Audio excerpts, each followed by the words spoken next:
So hello, thank you to everybody. I'm going to present this work that comes from the thesis that I presented for the master that we said of sustainable development.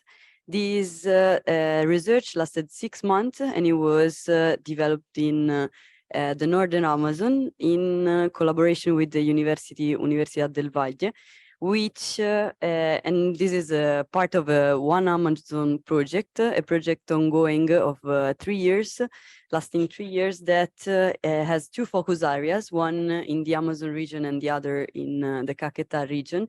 And the University is collaborating with the Peasants Association of Cordosa, Castrajur, and Asoportales to to work locally. And the research want to answer the question, which are the government and peasants contrasting discourses and representation of the Amazon at the root of frontier dynamics in Caquetá. So the Amazon region has been considered as a frontier by several political ecologies, and these terms contains in itself many symbologies and signification, defining a binomial of known versus unknown territory. And this unknown territory is considered as a land of otherness to dominate. Then frontier making is a territorialization mechanism to establish land control through practical and legal instruments such as militarization or like land control. Then this leads to the categorization of local inhabitants and the subsequent criminalization and marginalization, in this case of peasants. Then I refer to the theory of Gramsci that defines hegemony as the superstructure of worldviews and norms that maintain the domination of one class over another and ensure that this domination is considered as natural by the dominated. However, Gramsci also highlights that every hegemony is contrasted by a counter-hegemonic process, that is a constructive processes resulting from the coordination of all the subordinated classes. Then I identified as counter-hegemonic discourse the local epistemology and peasants' ontology. And post-development theory helps to understand this clash between the government Western ontology and the local ontology, as this theory that comes from decolonial theories focus on challenges the linear and Western developmental development idea from the West.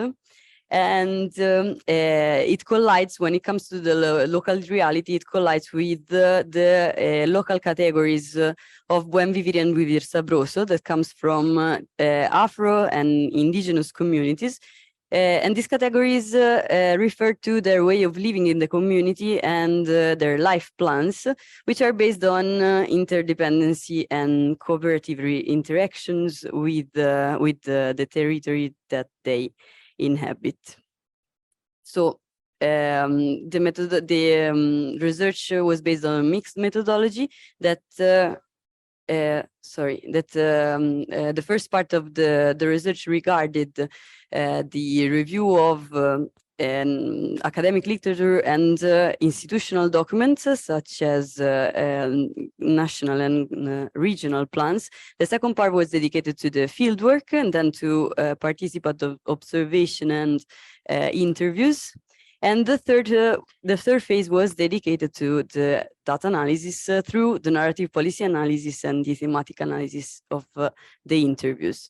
The participant observation was structured in 4 field visits. The first 2 were dedicated to present the project to the communities, and the second 2 were dedicated to the 16 semi-structured interviews, in particular with the peasants, but in particular with the leaders and local healers.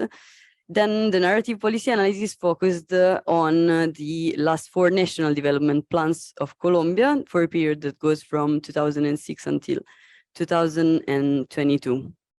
So this narrative policy analysis that focuses on the language and the symbols and categories that are deployed in the policies I focused on three main hegemonic narratives. In this scheme, I resumed the main strategies of the different governments concerning development, conservation, and militarization. So the narrative of the analysis shows that also that the territorialization following the different national plans changes respect to different developmental and economic aims, as you can see, like in the second column. This is the Amazon region, and it changes like the biological region. It emerges also that development is considered as a synonymous of growth, and that growth is conceived, is reached by capital accumulation. So these policies are meant to foster private foreign direct investments, trade liberalization, and extractivism.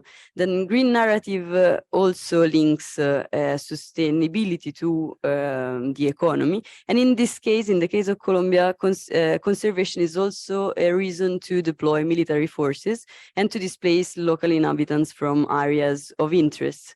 So what happens here is that conservation legitimated the glyphosate aspersion and the massive contamination of the land. Then the war narrative caused the criminalization of the farmers, as they were identified as narcos and as guerrilleros, and caused also then their dispossession. Thank you.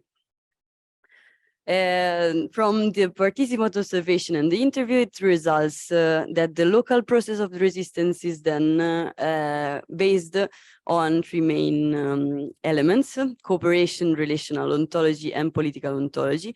And cooperation comes because of the sharing of a common imaginary and a common situation of struggle to face illegal actors and to face also the strong governmental oppression.